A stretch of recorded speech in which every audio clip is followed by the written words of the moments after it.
First, let's focus on the main components of the product, the display and the sampler. Next, as the first step, we will closely connect these two via the communication cable.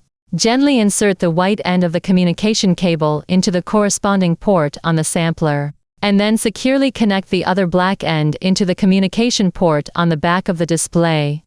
With this, the connection between the display and the sampler is completed. Next, let's discuss how to establish a connection with the battery. On the sampler, you can clearly see the markings for B, P, and V+. Here, B is used to connect to the negative terminal of the battery. P is for connecting the negative terminal of the charger and the load, and V+ corresponds to the positive terminal of the battery. Now, let's start with the specific wiring operations. First, gently unscrew the wiring at the negative terminal of the battery and securely connect it to the P port on the sampler.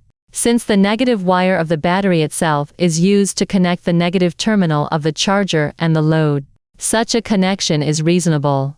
Next, we prepare a wire to connect the negative terminal of the battery to the B port on the sampler, ensuring the connection is firm and stable.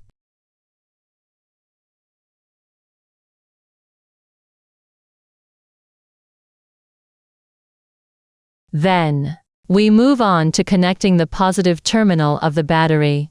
Use the positive wire to closely connect the V+ port on the sampler to the positive terminal of the battery.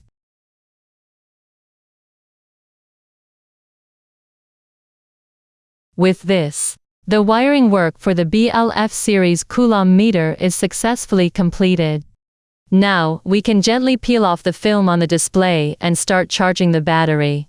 Through the display, we can clearly see the charging parameters, with the green current and charging characters, indicating that the battery is currently being charged. Next, we conduct a discharge test for the battery. At this moment, you can see the current value displayed in blue, accompanied by a discharge character, clearly indicating that the battery is currently in a discharge state. Thank you for watching, and we hope this video has been helpful to you.